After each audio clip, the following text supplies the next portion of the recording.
Wa ua whapea lava o nā alofa mai o le atua i le lalolanga. Ia FOA'I mai ai lo nā alo pele tō tasi. Ina ia le whānau se tasi e Fatu Tuu i a te ia. A ia maua e ia le ola e whaamavanga.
Those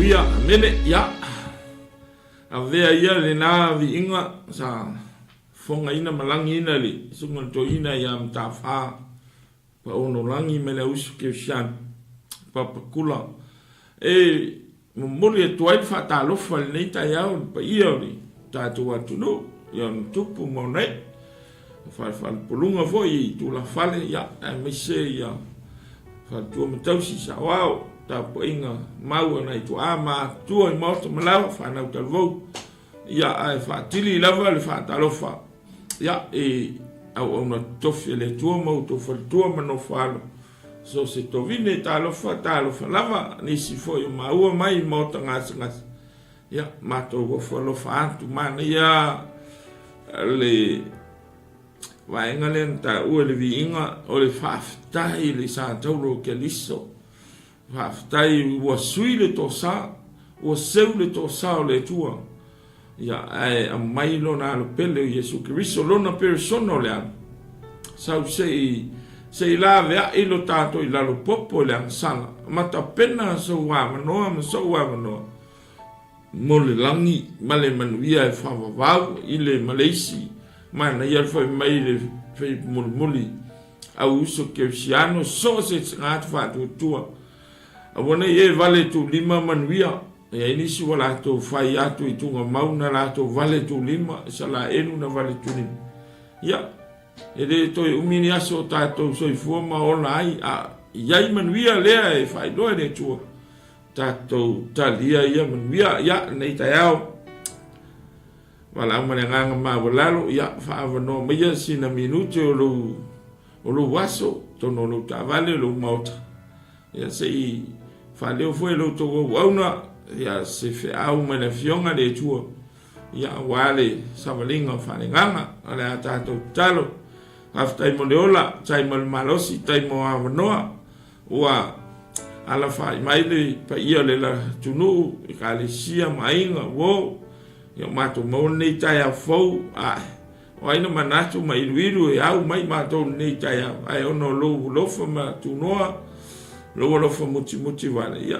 faftai la esa mato me fai mo oil ni as ta bueno mato faftai wa seuro to sa se manu e fano ai fatu male a inga mai mato a ua e la vea ya le tonyola na mai lo wal pele persona Iesu Keriso sei fa lava so I fu sa tau le fatu a le tala le fono pea ya la mato fa so se fe au me lo fionga ngang pa ia valea e vai ele malama sa no o mo modiro fina ngalo na tie le ngutu se upere ta fe ngai ya ai sa no o le moni male FAAMAONI o le tala le famia le sunga fatonu male fa foino nei mesini ya malata ina ya alu le fe au le tua ya manuia ma fa fonga ya maua se famalo si au fale nganga nei ta yao ya lo wafa Iesu amene ta tu fai tau se tu si me le fionga le tua oli na wa si silani na ya tu sai o tau loto uma tatou ya le fe avole na Peteru na a lua tu se Peteru ma fe fon tau Peteru o te fiatala no fe mo tau se fulu ya ai ono le ngona tatu temi ala fai tau na le fai po valu ma le iva ma se fulu ai a moso temi ya na le fai tau ma fai po mo tau se fulu. Scripture readings taken from the book of 2 Peter chapter 3 verses 1 to 10, but I'm going to read just only verse 8, 9 and 10. Ya va fonga mai le fionga le tua ai awana lilo ya te outou le pele le nei mea tasi e tusa inu mo le atua le aso tasi mo tau sanga e afe le afe fo yo tau sanga e tusa ma le aso tasi e le fatuai mai le ri I le mea no folafolaga mai ma pei le manatu ista ngata I le fatuai e peitai wa ono sai mai lava ia tātou. Ona wale fina ngalo ia whano se tas. A ia o uma lava I le salamo.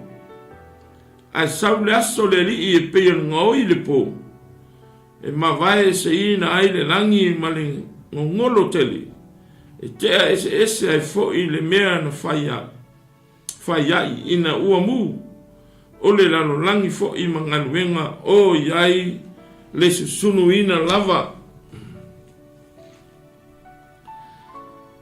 But do not forget this one thing, dear friends. With the Lord, a day is like 1,000 years, and 1,000 years are like a day. The Lord is not slow in keeping his promise, as some understand slowness. He is patient with you, not wanting anyone to perish, but everyone to come to repentance. But the day of the Lord will come like a thief. The heavens will disappear with a roar. The elements will be destroyed by fire, and the earth and everything is in it will be laid bare. Pamanuia tal mai le tua fa fonga neta ya le ko le tua ben fe antu ole fe awa fa fangongo tanyao wa se pi fai tau fo i le fatu tua ya ai ono le tato te yen vai tengo le toi fa manatu toi fa fangu ya ole tau longo tu puel fatu tua ole se au tua ta fa malo sin neta ya le fatu tua restore your confidence, hope in Jesus Christ. Restore your hope, your confidence, and hope in Jesus Christ. Pea FAAMAONI na ia toe fuata'i lo talitonuga ma lo faamoemoe ya Keriso Iesu. Toe fuata'i, toe restore no minga uyen meu tau fale tonu ele talitonuga ma le faamoemoe ya Keriso.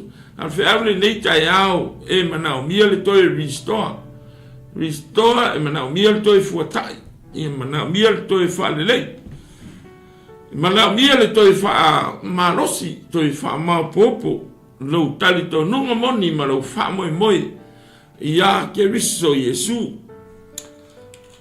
Ai manatu e fai manatu fule ai Fatu Tuu manatu.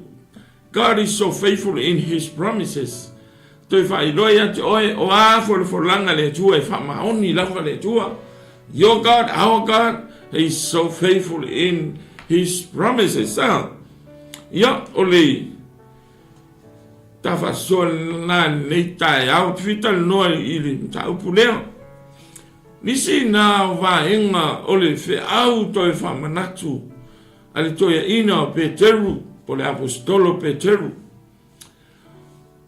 i Keriso Fatu Tuu ua salalau solo i tutonu Asia i titi ona ole vaitaino sawanga umale taimi ole tele o se false prophets profetas se walato o mai le tala inga se ma o onga se wa mata in faru fe sasi talitonuga tangata Keriso i le ava engole le langi i Asia i titi e misia Keriso i taia Keriso no es safa longo mo le awa onga moni maltala le yang Keriso Iesu a te wo mai isi tangata ua toi fasi se ma fa twist le moni o talitonuga le ana toi manatu le toi ino sei toi avele fe au la pata na tu foi se fe avele mo ta ua le ni ta e toi restore toi reaffirm my ta relationship ma le tua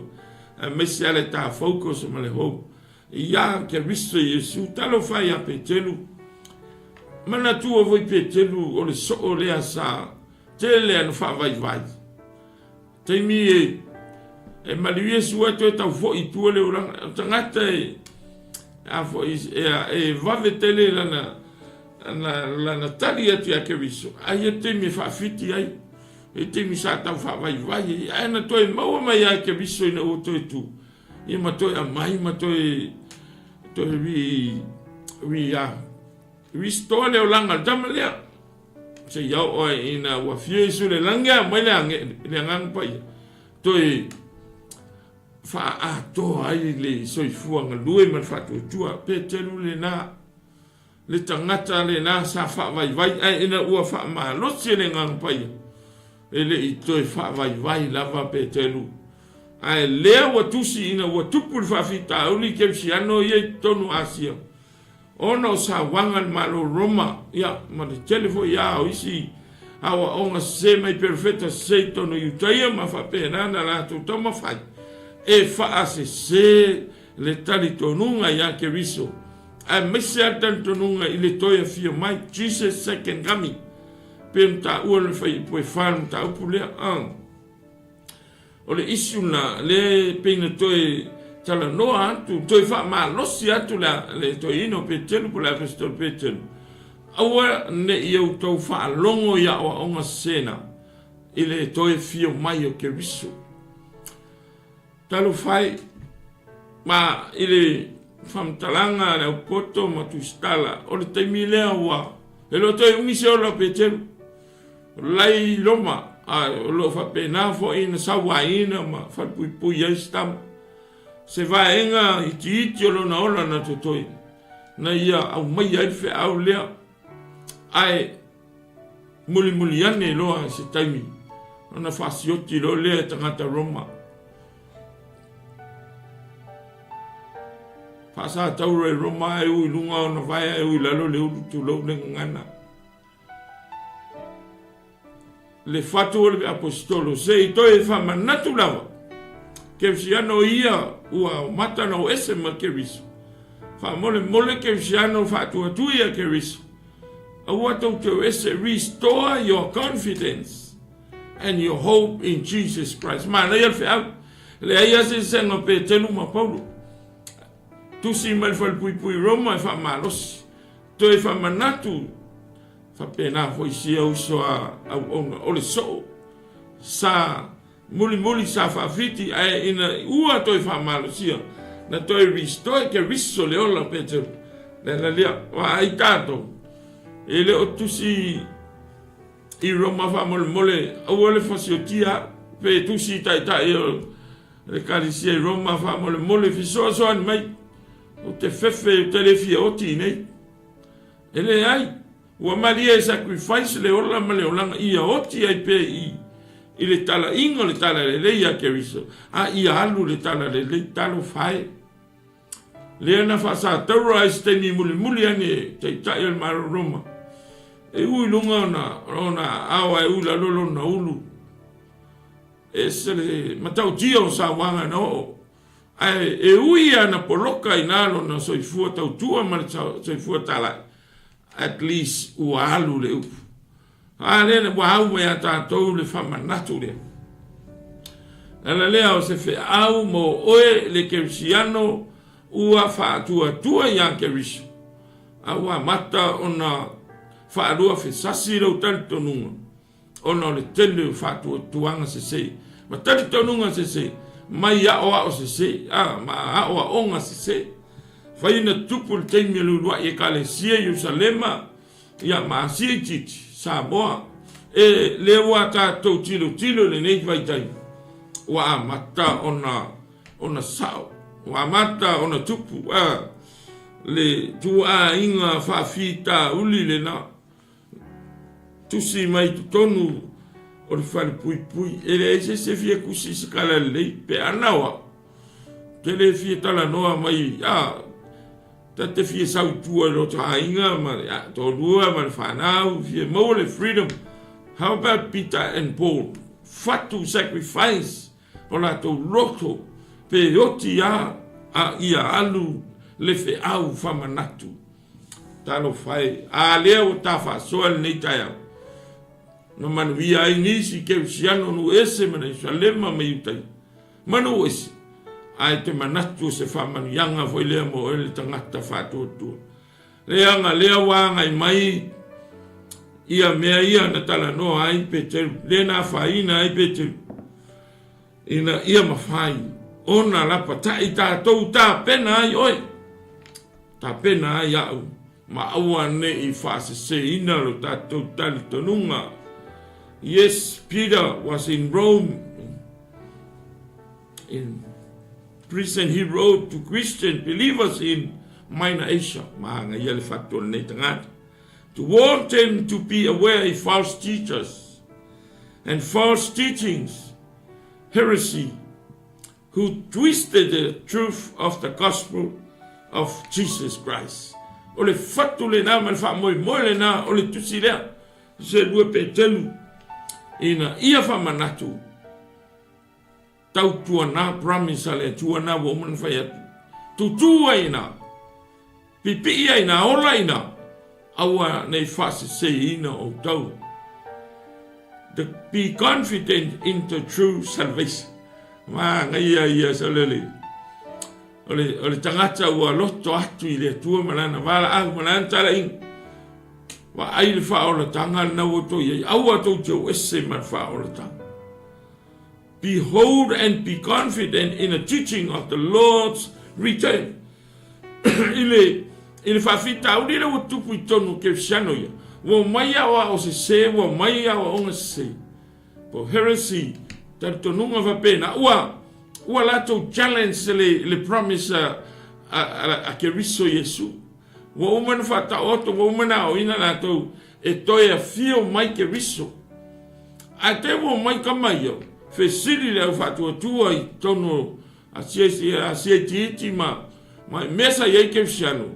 O e olo talitonu to e fio mai Keriso. O mai lau li lea lui. O mai lau li lea challenge. Nei na fai pui wha. Wa mai nei fesili nei Kerisiano le talitonu le to e fio mai Keriso. Fai pui wha fai mai. O I fea o iai le upu na FOLAFOLAGA ai lona fio mai. Wa mai kangaka e le karikongu le fio mai. Fesili tangata e talitonu le fio mai Keriso. Mai tole Kerisiano. O feo ia le FOLAFOLAGA I le fio mai Keriso.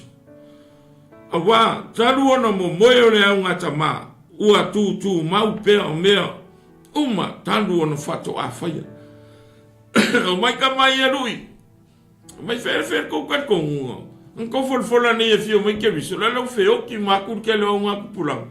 Hele ima se Keriso fio mai. Le ima se meo suia le tu mau a mea. Ele whawaiea le nā talitonuga I toi fio mai Keriso. Ole fesili na, le na lui e lauli. Where is that coming? He promised. Where is that promise? He promised. Ever since our fathers died, everything goes on as it has since the beginning of creation. Mawai le pokor ki Apollo a. E afu I tau vali le whamatalang. E tau provai e se le talitonuga lea. E se le tala leu talitonu I toi fio mai Keriso. Mai lo tama lea lui. Ma ayoko whea lau iei. Se mainga na se problele wo whioki ma kupuranga whakari a Iesu. E le eise Iesu o sau. E le moni le nā FOLAFOLAGA. Lala lea na toi tala noa atua I. Le apostolo Kerisiano aua nei whaseseina o tau e I lātou o ao se whaatali pēa man mauti noa e moni le toe fio mai Keriso e moni lava o le FOLAFOLAGA na fola atu tu mahu ai FOLAFOLAGA le na restore your confidence and hope in Jesus Christ. Kerisiano se ata whapena leo tātou iai nei vai tau. Wa tātou vava o ma tātou pisa o. Wa le loa talitonuga sao. O whaaruwhe sasi e kako whaalongo po where pe sau ia Keriso pe le sau Keriso. Wa le loa le tangata wa mix up ia ma ua contradict solo ia talitonuga ona o le Fatu Tuu ia Keriso. Ai mai sala le promise lea e o te alu o te toi sau e toi fio mai Keriso.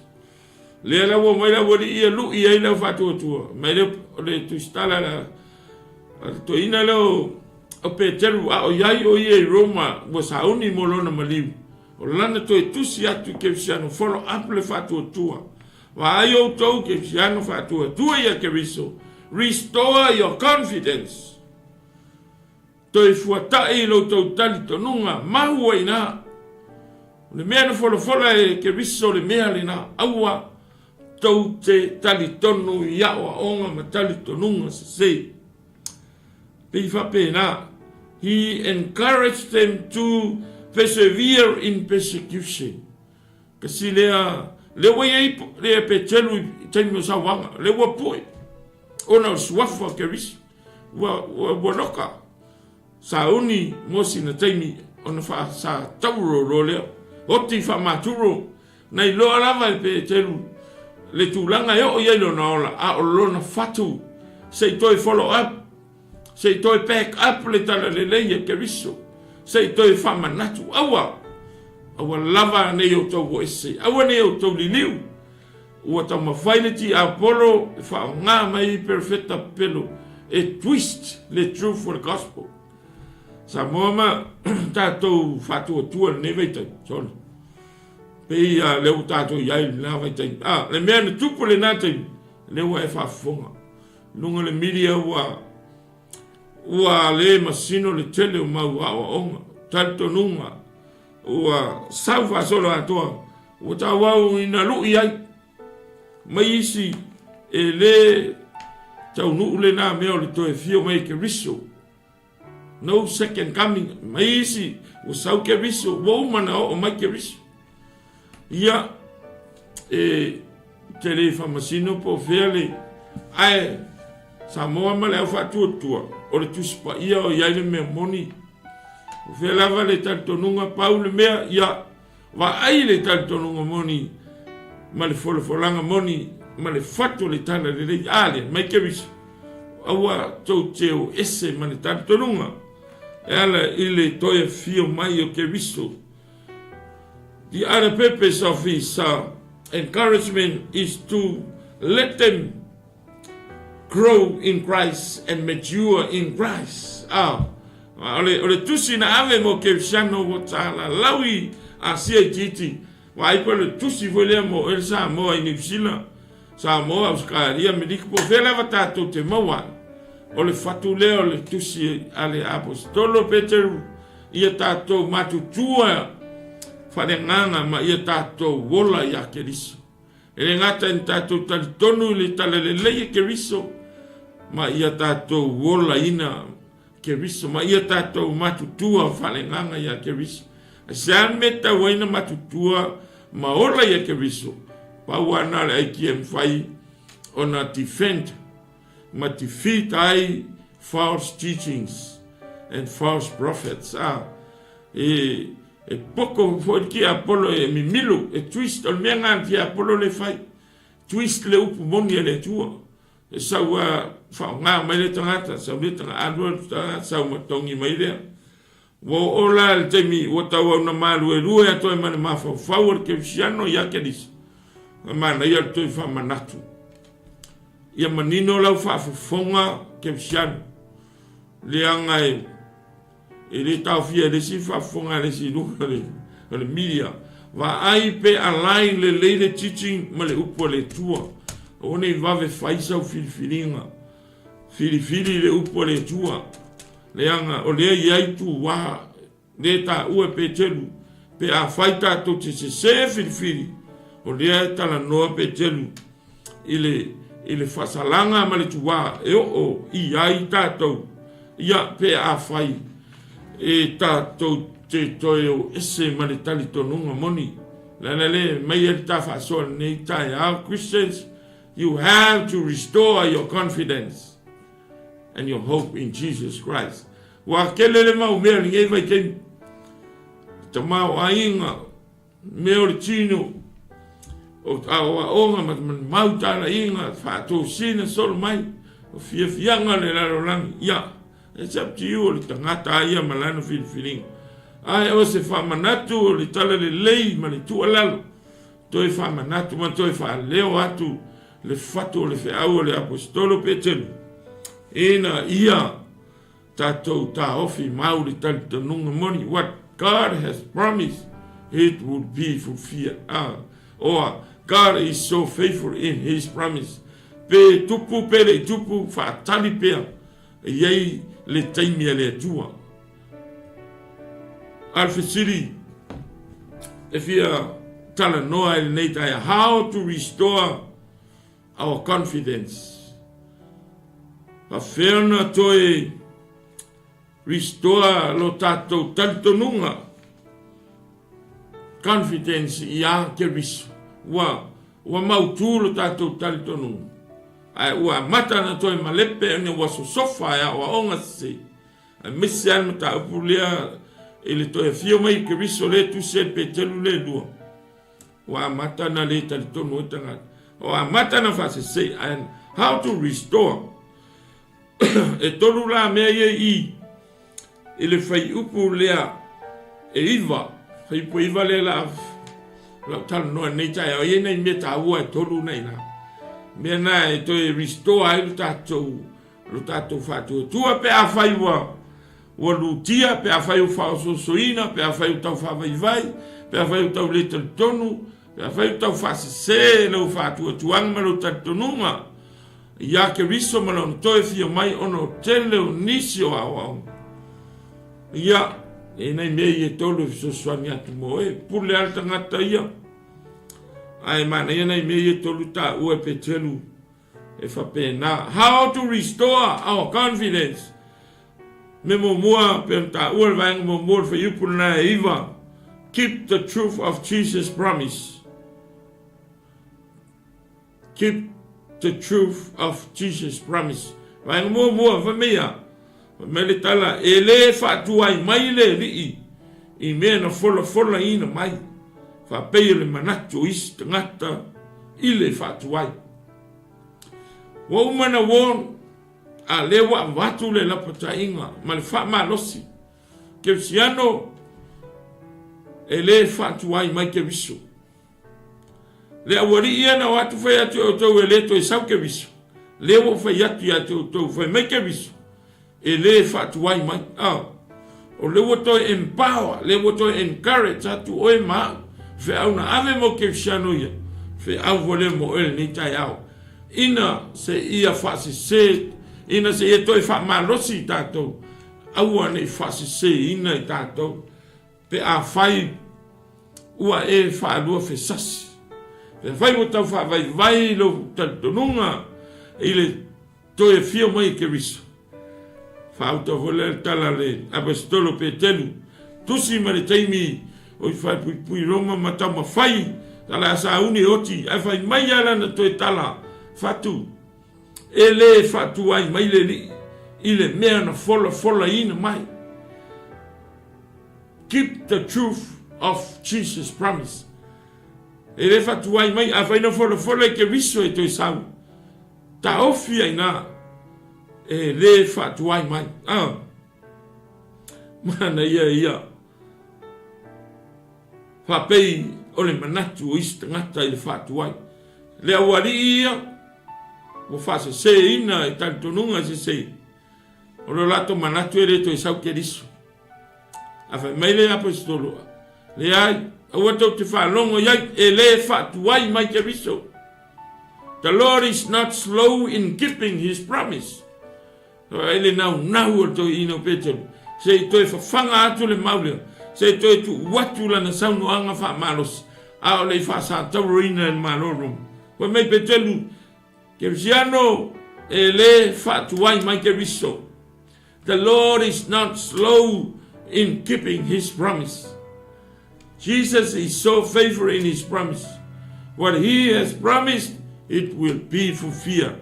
Keriso le taiao awane fa se ina lo fa fonga ma lo fa long peno ve atu ua se taitalinga le fa fonga le tele o tipage le tele o aonga le tele talitonuga e pulea kama lo makua ia ai o se fe awa ia ma le fionga e toi whamanatu pete talia pete le talia it's up to you ai o le fatulea le tala le lei awa nei fasi se ina oe e le fatuai mai Keriso pei o le manatu isi le wari ia perfeta pelo ia ma le tau fasi se le o tātou wa ai le vei taimi ola. Ua sau le a toa le tele o perfeta la to te tau fase se ina le tala le lei. A le vai mai le telu le fatu tua e le fatu ai mai talitonu le mena fola Keriso e toi e fio mai Keriso. E nanu tau pule tolu le e le isu na le tau whamalosi e le apostolo Peteru mai iau tau talitonu i le mena fola mai. The coming, for the second coming of Jesus Christ. Te lo esa o le toi e fio mai Keriso te le yo mau. Ale amal kako kai mia le Fatu ai. Ai se te mi tātou. Jesus coming is very true, very sure, and very certain. Mo te salonia, tau pe wha, su tolu, su valu, ya ta sili na FAAMAONI. E toi e fio mai Keriso. Wane tātou wha se ina i le whafonga. Whai tau le nā, mo te salonia, nā wale tu se Mataio, tu se Timoteo, ya most taimi. Jesus coming is very true, very sure, very certain. He is coming. I may tell you, the Lord is not slow in keeping His promise.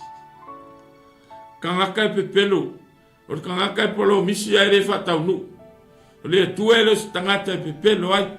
Once a polo misi le tuotala, it will be fulfilled. Kako fakali, but the time for His promise is not sure. Le mela le na le fai mai ela wori ia perfecta pelo. Ale no feo ki maka kan fakali kali.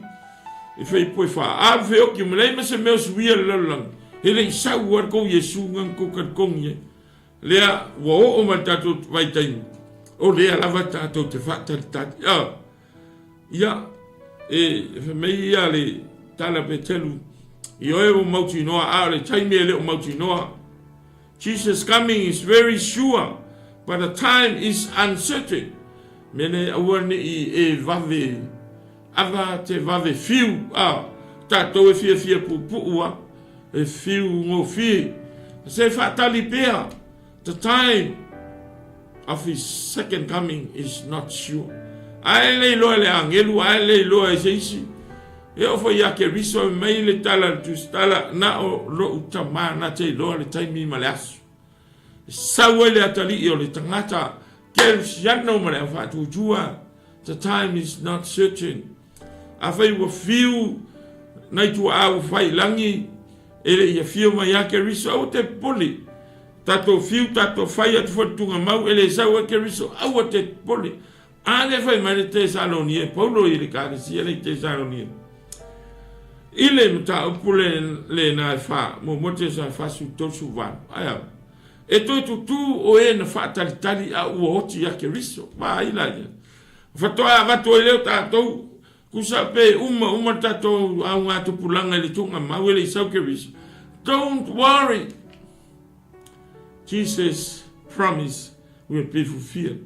E sa wa Keriso ele na fia mai ele o mele la rangi e fio mai au ma vatu tato ia feno ai mai ele si va enga ana po kalame le vani monimo ai sei fa tupu lona to sai le lalo langi le fitu tau sang amai ona to ia fio mai le male au paia vai tato planning divine planning and promises of our dear Lord fa kali ongo sai tele tangata o toi fo itua.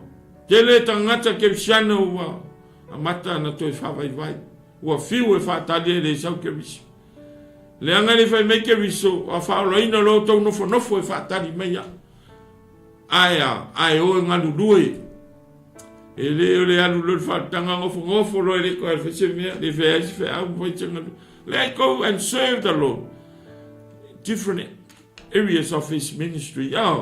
La tato fata tali fiu lo me son pepelo ke le ngai fe ele to sawa Keriso la wokia no o le fe au a Keriso o ia no fola He will come on His time e sawa Keriso no na taimi ele pule ai ka ko pa la le na whamanatu I Keriso ia I utaia mo Keriso nu ese iwa matan sala lau ano sawanga po whera wako ke o iai whaatali pea e moni lava Keriso e le whaatuai mai vai o e te wae whatamala mai tuse mataio e laptainga o le taimia te le mana tunatu ai no na toe fio mai ona fio mai le leo Keriso vai fa le leia le fatalitali tau poto to lima ma le si va le to lima se fulu tau bon fatali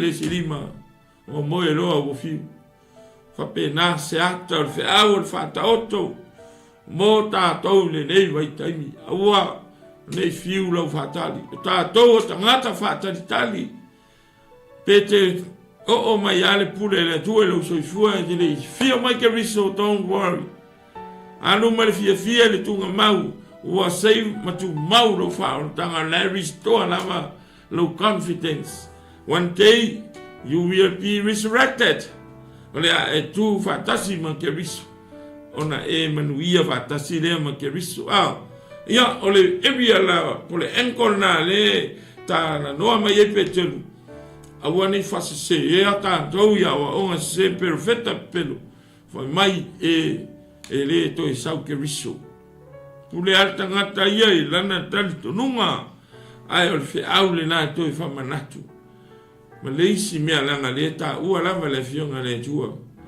e tele Kerisiano o le to e fo'i tua se la fia mamao mea Keriso le tangata na saule li ai el te mea le to e whawaiwai ai ia ai whafonga vana ni tai au o wharu whesasi rau talitonuga na sau Keriso ma ia Peteru aua e te whawaiwai restore your confidence and your hope in Jesus Christ.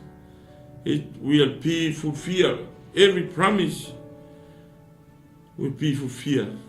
Le angore su Keriso le tua ele se tangata e pepelo ai pe yo tātou polo misi whanau ai te ua le whainga whaatali tilo foi o le whenga tuai sisi example le folafolaga le tua na whai a noa fo no le lalolangi tua e o mai e whau le wa ua au mai iau luma anga sala le lalolangi ai o mai whau le wa o le wha o le tanga o le teimi umai le teimi na whai atu ai o e na usita I mu wha longo sara moma ni liu mai le wa alea o le wha o le tanga te do le ma nisi o le lalolangi tua ina wha longo sa le amana ia le promise ale mele tua noa se lau 2,000 o le time frame na ngalwenga 120 years le lau tu ava noa ai I lo ua lofa le lalolangi sala mo mani liu mai mau mai Fatu Tuu talitonuga I lau tala leo fai atu ia le teimi le asau le lolo I oti mai o tau le ai ma se singo whanongo ngoa malona inga na whanongo mausitai ale tala God is so faithful in His promise tala teimi le tua umar se lau 2,000 sau le lolo mapuna mai whena ia le tangata le whanongo whena ia le tangata na te ma le talitonu I folafolaga le tua fiu e sola le maunga fiu e la au fiu e lafi na oti umanisam le lolo ma tau tia le tau whailoa a whai na tupu I whengainga tuai e tupu foi lo tātou taimi I whengainga fau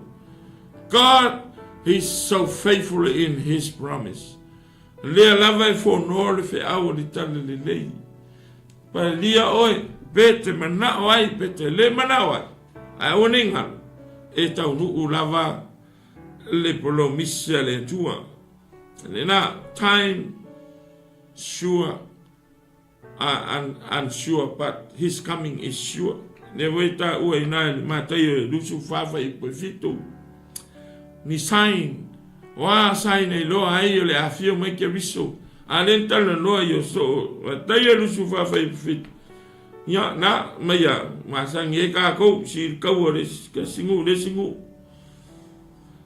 ma le tasi malo no mai le onge whaamai ma fuie le mea le ngata ina polo misi ai fo i whailonga o i nai whailoa ai ua lata ma ua whai to alona to e fio mai ole tia la na sa tala no ai Peteru ile au Keriso usala la watu ya sia titi ia restore bele lato faith e FAAMAONI FOLAFOLAGA a Keriso ua uma no folafola e tau nuu lava mai ngalona lua nei na fa ipuna mele le tala apostolo Peteru awa ai peta ua ono sai mai lava ia tatou ona wale fina ngalo ia fano se tas mai ngalona lua fa ipuna iwa na fa mai le amatanga e le fatu ai mai le i mena folafola ina mai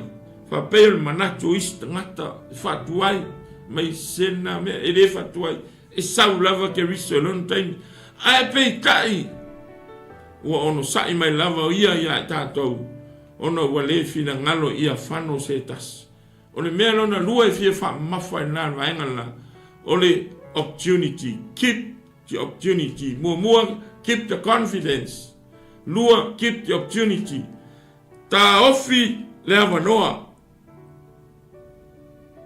he is patient with you not wanting anyone to perish o ai le mana o fa sala tanto se au fatuai mai ai le sau Keriso mai lai ono sai mai lava ona o i tanto ona e le fina ngalo ia fano setas the opportunity le avanoa na ave le lalolangi tuai te mionoa na lato le whangaina le avanoa na lato te ena le whiau le whaolatanga na le mena tupu na oti uma o deise si avanoa le voe u whono le whiau le tala le leile nei vai taimi sa moa e le oto i umiso tato taimi le lalolangi le nei po kalame le tua church eichi leo tato te iai taimi le kalisia po le taimi le alofa tu noa the grace of God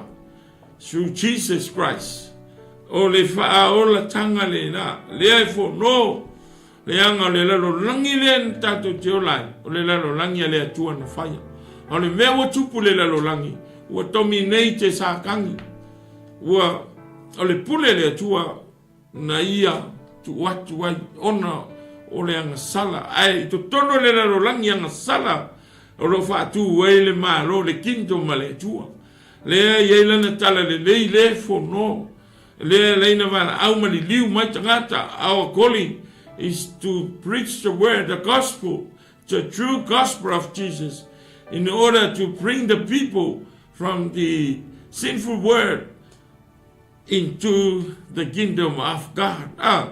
O le ia tu tono le lalo langi nei malo le tuo o man fatu feala na le fo no sala mo mali liu mai le va al fa ola tanga aol teimi e fio mai e Keriso ona fata u leo lono fina ngalo he is patient with you not wanting anyone to perish o ka se lo faina tele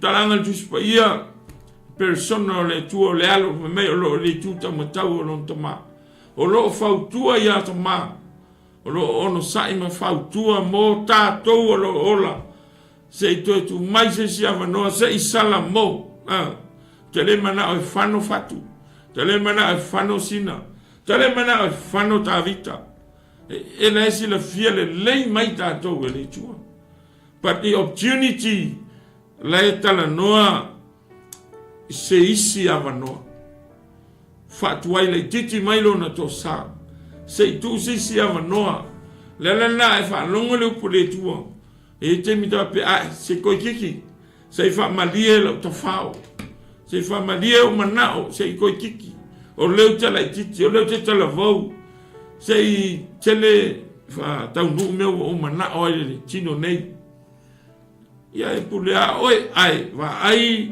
le fe au le fa ola tanga Wa ai le calling o whaola tanga. Te loa fe au le mana o ai ia tātou sana mou mali liu mai. Wa ai le opportunity. Te le tangata le wa whai atu le tunga mau. Na la tau vale tu lima le opportunity.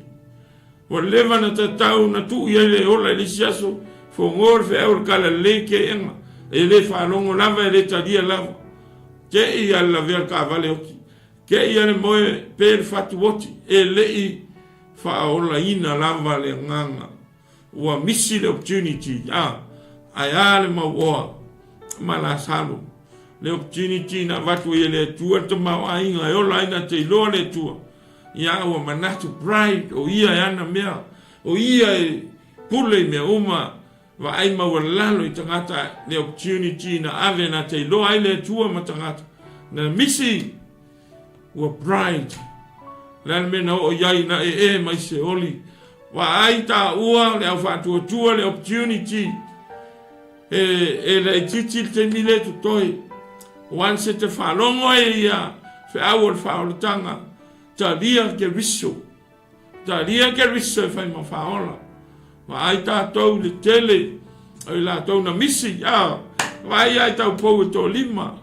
Le opportunity na watu e whaatani ma matala e momoe. Whatamala. Saul whatu a whai awa. Lan men tui, na tui le whai toa.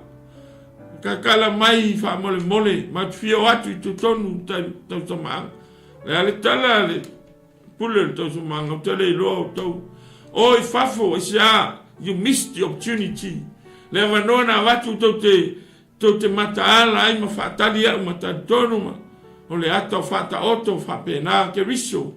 O le ata na whapena na tau whailoa ailo na manao mo Israelu lona nu. Whaatasi ma tātonu ese. Sa tātonu ese. Ma nai ale nei opportunity. Ke loi, ele iai ka kou il palena le tua il whautanga. Na o sala elu ana o si whengainga ma le tua. Pei taitalu waile la tau misi le opportunity. E latu ye Keriso e la vea e la tau ai kuri. La tu fasioti e le talitonu ya Keriso. They missed the opportunity. The golden opportunity. Le na fasalafa mai ai. Le wo fasafua mai ai no na lo fatu no ya tatonu es. No ese ka go. Amo ia ka go wa manatu mai. Wa manatu mai ai le tua sei au mai le manoa. Au nei ngalo ka kere ka fili sau no le opportunity le sa mo.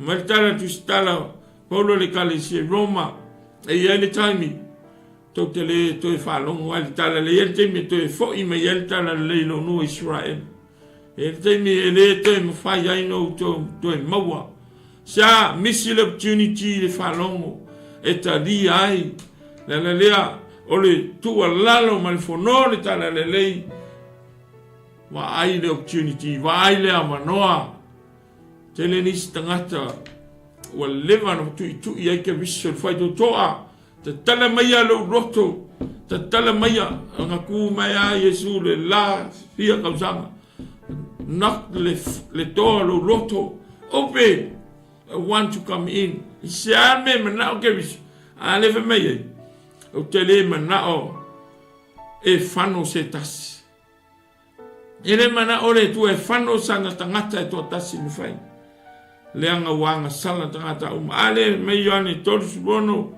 wa fa pe lama na lofa mai le tuele la lolanga mai lo na lo pele to tas le ia le fano se tase Fatu Tuu ia te ai maua ia le ola e fa va sa moelo le lo Keriso al Fatu Tuu ia Keriso ele mana Keriso fano se tas once you faith and you trust and you believe in Jesus, you will be saved. Said man, simple as that. It is a simple to fight. Waoma na to tongi tang sala. For God so loved the world that He gave His one and only Son. Whoever believes in Him shall not perish, but have eternal life. Yeah, why never know? Te le loa pe toi fia aso na tu toi o lo seifua. O le oti o lo ta oto I fai tu to o lo fale. Fai voi wai mai wa tinga ina te le loa po le ale umia to toe, le opportunity le na tu atu e Keriso. Talitonu le loto, tau tino le ngotu, whaola I na ai oe, le ame tono le tua. Wa ai le pangota, sai le tu tau matau o Keriso, na ia whao ngata tau le opportunity. Toi au nei se konge kore mangawa. Toi titi a oti. But at the same time, he opened his mouth. Tangi a Keriso, ai fiolo mano, mana tua maya. He used the opportunity.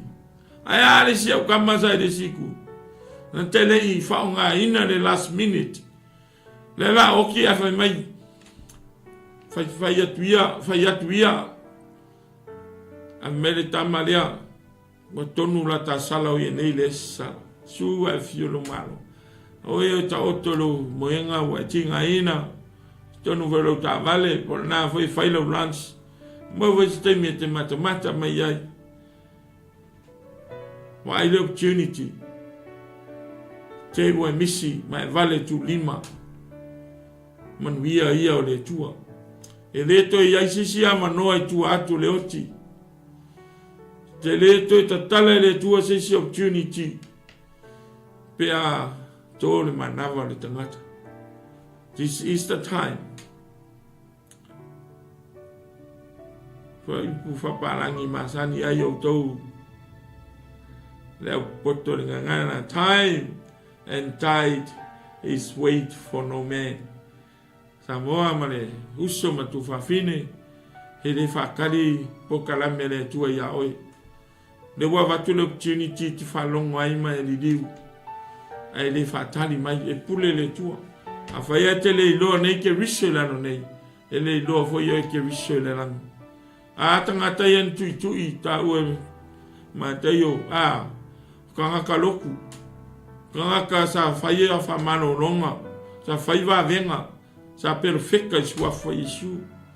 Na manatu a sa ola to le langi. Maya tui. Me so tele lo auto. I claim le la to service. Wa yo te wa maul. Manatu le la to langa vai opportunity. Fa fena fa ngani opportunity de. Le tau tala no antua li tala le. Fa maulalo le loto. Humble yourself. Repent from your sinful life.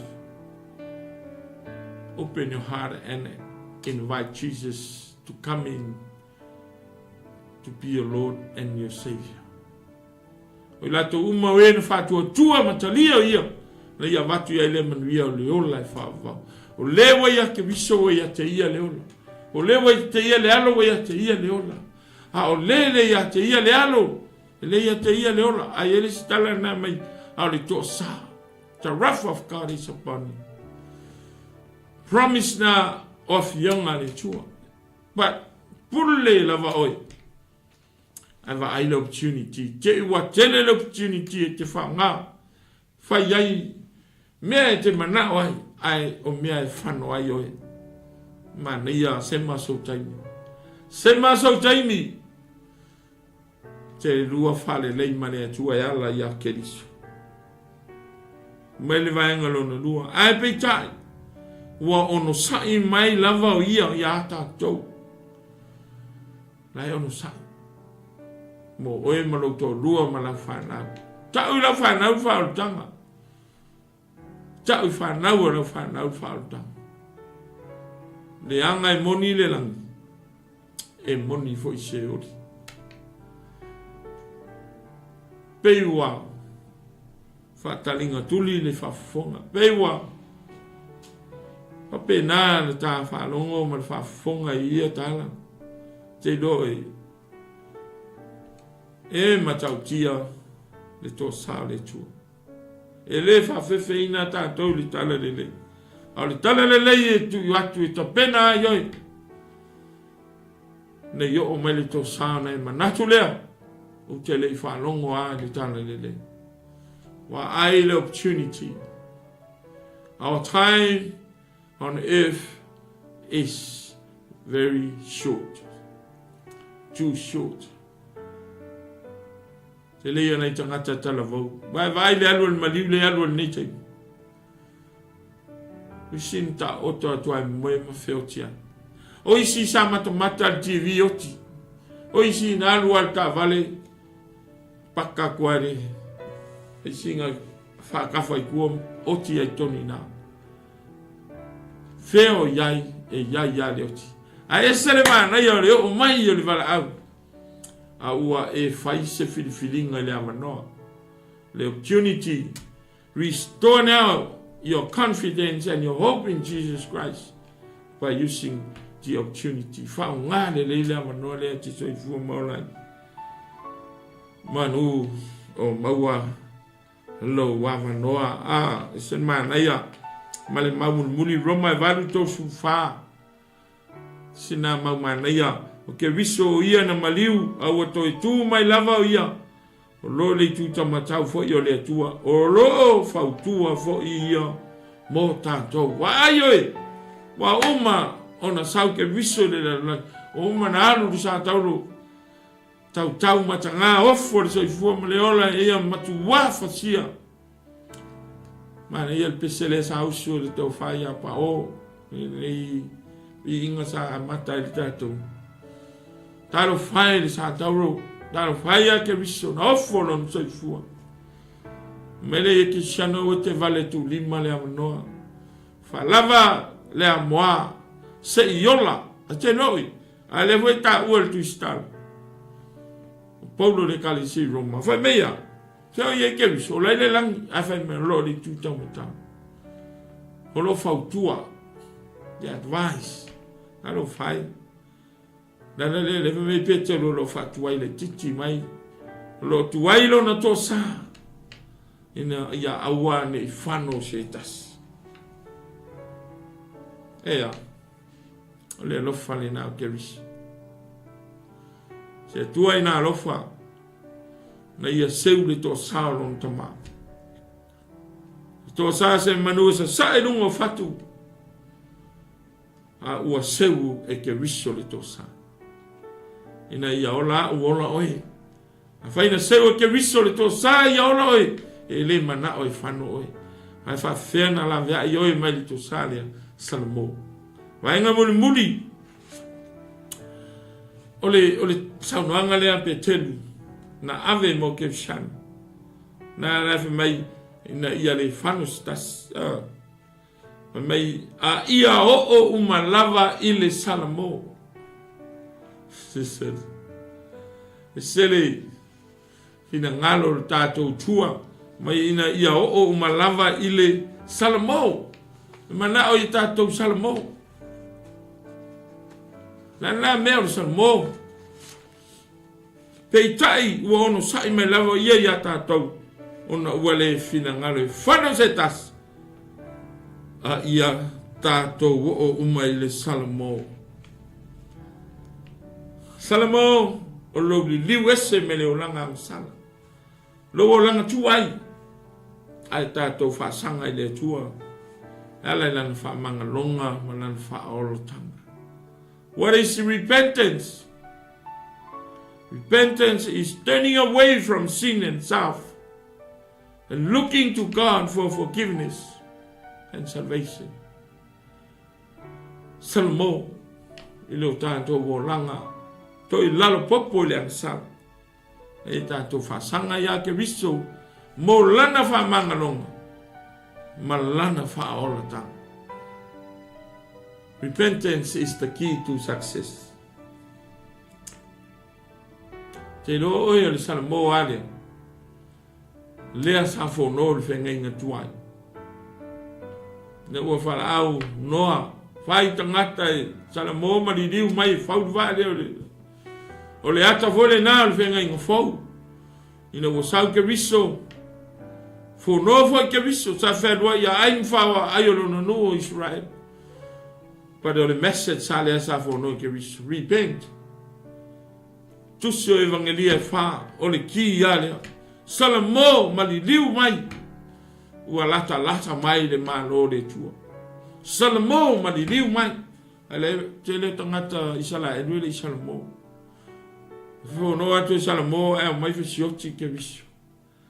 Fono fo iai le tue salamo temina mai e tono nua le aia. E fo le nfata fea io le salamo maoti ai nues. Fea vole na le ana fono e le uso. Na alu Iesu le langi al fea vole tu iona disciples. Go and preach the word. Tell the people to repent and come back to me. Or fea vole na oti fa maturo ene iso. Fea vole na oti fa sataro ai fa pesta mo Peteru. O mai sala mo maliliu mai ya Keriso. Manuo le Fatu Tuu mai lo na tosa. A ia o umalava tatou salmo. Leanga ele o ko making ka ko wole lang. Wa uman fata auto. Repentance is the key to success. Fea na le fo no le tala le finga le. Le aso sama le aso ma le aso. Tatou salmo yo tatou volanga angsan. Ai sea te ta wai ona tatou li liu le tua. E le mawhai se ang sala na alu le langi. E le mawhai se ang sala ona tui luma o le tua. Because your God is holy God. Your God is righteous God. Your God is faithful God. He's God of love. And He has wrath. E yailo na tosa. Le lea se vaenga muli la le tala le abusto. E le fatu ai mai o ia pe el manatu isi. Aulo fautua mo tatou ina ia o umalava de salmo. But everyone to come to repentance. Mea na tolu o inai fa yupulena. Keep the confidence. Keep the opportunity. And keep in repentance. Ma na ia tolu a mea ta ua na e fata. Oto mai e to ino Peteru e lui tau mata pena ai lo ta Fatu Tuu. A sa mena ulia ai ta tolu salmo. Leanga lea wala lea tātou te ui atuai. Sala mō talitonuga Keriso. Jesus is the only way to heaven. Your sins will be forgiven. Te sala mō roa matalia Fatu Tuu Keriso. O au anga sala mai le tuanai, anga sala le teminei, anga sala le rumanai. It's all be cleansed. It's all be forgiven. Whamangalo, ma vai oen matau tia le toto le Keriso. Pe a whai tātou te sala mō ma Fatu Tuu. Mama anga sala ku ngai o anga sala de kamingai o anga sala le mana mai o te leto e man tualam. If you repent and come to me. Power of repentance. Leisi man wia pe ai sala mo ma Fatu Tuu e Keriso ona ia watu leo oe I lona man wia. Fatasi maia e manuia e whawawau. You will receive salvation. You will be brought near to God. You will receive eternal life. You will receive grace and mercy. And you will be comforted. You will be saved. A lot of blessings you have if you repent. Kesiano. Ya, o se whamanatu lena. E ese le power me le salmo. E a tanto salmo. Ma sui o tanto tangata. Whatanga Keriso fia mai na te suia o tanto tangata I te tonu. Ona mwhai leo ona restore o tanto confidence. Mano tatou hope ia Iesu Keriso. Iesu an fetalai o nei leala pumoni maleo. Ele sawa tu lava se tasi te mapea le ui meita. Turn to Jesus Christ. Ma na ia nei ma na fiupu e due fa umata fa so nei tai au. Le ta ua le lua Peteru tolu al fai po valu le no fai tau. Pe an sala mol tangata. Mai le olanga ke le ngang sala afe kau sanga wang sala. Ai sala moa le asotas. Kukusala oelia ngang sala neia na sala mone. Mai le olanga FAAMAONI umalo tuana. Mai le afe kau sanga ana ta ua le lua fai po valu na Peteru tolu. E tu sai no mo le li le asotas me tau sanga afe. O le afe fo e tau sanga tu sa mo le asotas. Fafena tupu le changing le mar comparison le because of repentant heart. E le foi kupu le media pe ale tupu di salamo. So a salamo fa maulano lo loto. E te talia ai Keriso. Kukusa le aso kasi ko e sawo e tono fa on tang. Makangaka lai kongo fa lo kanga yafe ka so le van fa lai. E kukusa ma o e ko salamo ngia ko kasi lo was. Same. Wava aila. Po le alta tau leanga ke lele kai ai sala moni FAAMAONI nei tu tusa le le tatou matangata wa leva nai tono falta. Ea. Hello Iesu manatu e te sala mo. Di liwia ya Keriso. Fai ngo fie tau tino le ngutu tal tonu le loto tau tino le ngutu. Ta talo le faola tanga. Ai a faila e te le salamo na ele le tencha ai la le lo fai tau fa umatam ta pe a fai la ta te le salamo mata le Fatu Tuu mata lia Keriso e ele la tala le ta ua le lua Peteru tau pe lua lusu tas le la fa umata fa soa awa a fai wala tau so sola ai mea leanga le lalo langi ina woi lole leie le li il faola leo Iesu Keriso. Ai toe fa lave ina ma to i lalo i tātou i nā mea. Ona tele ai lea o le leanga o lo tātou i unga i lo tātou a matanga. A wai le lei pe ana la tou lei loa le ala o le amia tou. Ai leanga ina ua la tou i loa ma toe li liu ese i le pono inga pa ia. Sa tu ina mai a te i tātou. A ua tau nuu ia te i tātou le upu whata oto moni.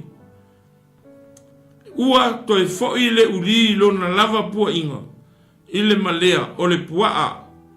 Na whata ele ina. Ua toi foi e ta fili ile pala. Mana ia le ata. Le tangata na salamo. Ma Fatu Tuu. Ma ola ia Keriso. Ayo mai perfeka se makakongu se ma waonga se. Ma le fiu e 𝚜𝚘𝚎 le sau Keriso. Ko e fo i loi tua. Le ala fai ele ala puta inga le a Peteru. Sa siri la ia te oina ele loa le a mietonu. Sa siri na ele whanongo le tala le. Wa siri atu la le to sa le tua ia oi. Nei lo le tangata ele whanongo.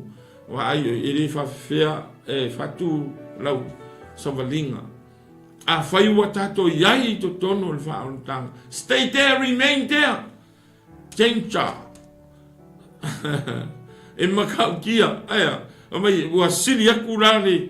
Ele afo le anga o lowi unga. Sa sili na ele loa Iesu man whaotanga. Pe a whai e te toi alwisi. Ka ua e lor ko inga le melea. O whaatusa. Le anga le whaatusa. Ua toi fo i le uri ilo na pua inga. O le ata le tangata ua toi fo i le o langa angasala.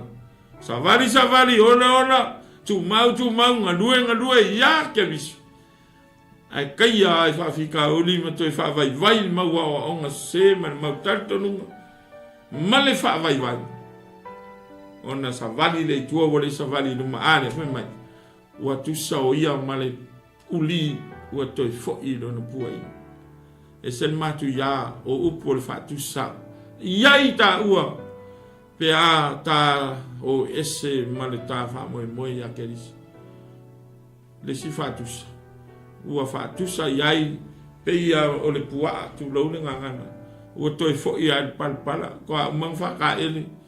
Koe moe kua koe alu palpala le anga fia ia palpala. O le ato le palpala o le angasanga. Ia ke sa noe o se whamanatu e le o au. Aso whamanatu o le mea i eile tuolanga. Your God is holy God. God hates sin. And God punishes sin. Whasala e le tuolanga sana. A le wata ua le fionga le tuol ni asu. E matau tia lava. Le to sao lo whaatali mai. Nela lea, e mana o mia o mai le tātou salamo. E hae salamo, ona mawale o e manuia e whawawau. Conclusion. Keep the truth of Jesus' promises. What he had promised, it will be fulfilled. He is so faithful in his promise. La le mena folfola le tua tu mauaina e monia e FAAMAONI. E lea folfola e to e fio mai whaatali ma le mautino. Pe te oti ale e fio mai whaatali pea. A lea e to e tu ila to e na oti sa whaatali. Ma e ola o whaatali. Be alert, be watchful, be prepared for his coming back. Repent now from your sinful life. Confess your sins and open your heart to accept Jesus to be a Lord and Savior. Ta pena lo wanganga, ta pena lo loto. Salamone le loto, ta utino awang sala. Ta mangalo e, talitonu. O ia lena maliuta no mia ma te soifua malo. Eia, mana ia a. Sel mana ia. Ai e whainga kāng whakingo. Ai tango e practice. Well, maua e oele sautonga moni. Yeah. Your final destination is depend on your current preparation. Mana ia fas whabunga le. O lau taunuunga e whawawau e whalangolango I lau tape nanga nei. Your current preparation. Real preparation lea. E whaingia u kape nganga le kingo pea. Whalangolango lau final destination. Sa moa ma leo Fatu Tuu e lua lava no foanga destination. Kau ke ona whakasi langi ngi. E lea se yoki umaka kou. Ona tū leo tātou le whamasinonga ke visu. A e le sao le langi. Lesi destination o se odi. Lono winga. Mele whamatalanga. Your final destination depends on your current preparation. Ta pena nei. Ke ni ka wole ka penga. Wangi me ka penga. Whai ei leo whale lenga ma le tua. Ta tala le loto. Tangi a Keriso ta ua ngawang sang. Whamangalo oi. Leanga le na e tū I le whaitu toa. Le na lava e whono le ngang pa ia. Sa wia li liu maya. Se toi restore no confidence. Se toi restore no hope. Ya Iesu Keriso. Your final destination depend on your current preparation. Finally, heaven is real, hell is real. Ele pepelo le afionga le tua. Ele o se feau fatu au feau le na le tale lele. Ta pena ma li wa ayo e tuai. Wa ayo e tuai. Or I will also restore your confidence and your hope in Jesus Christ. Ele mawhai le oa marika mawainga. Ele mawhai o kofi maro mamalu. Mea uma o ta sapi ai. Whawhetai o manuia mai le tua. But o le first priority ya ta ua Kerisiano.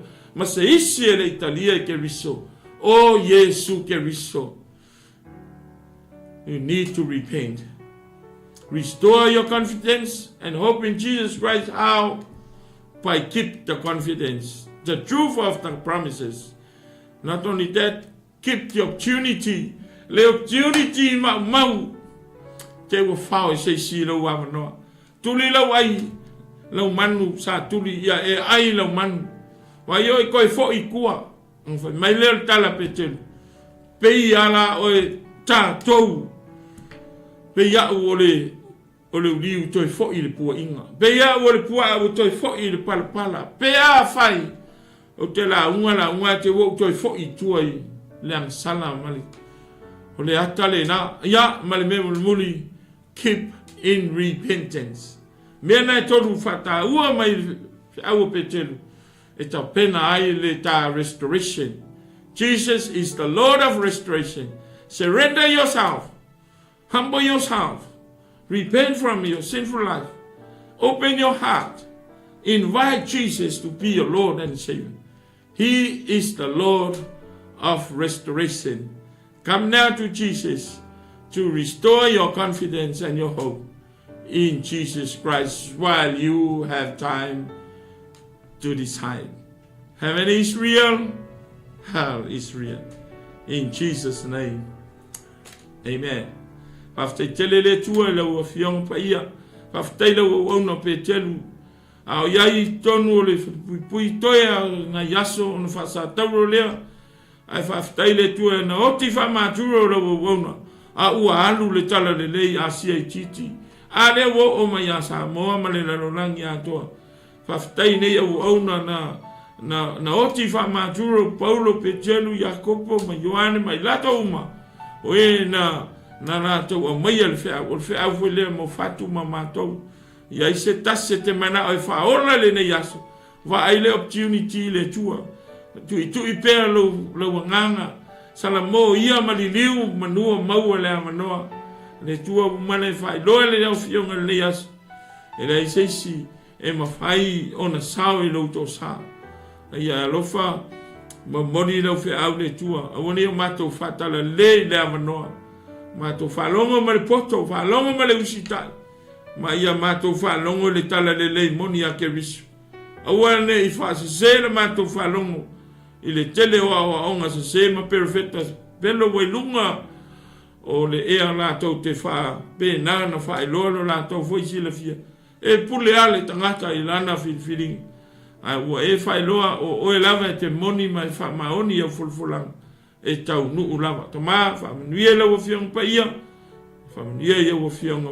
Whamanuia ia na whaanongorongo. Maua foi se awa noa e whaafonga ai le tua.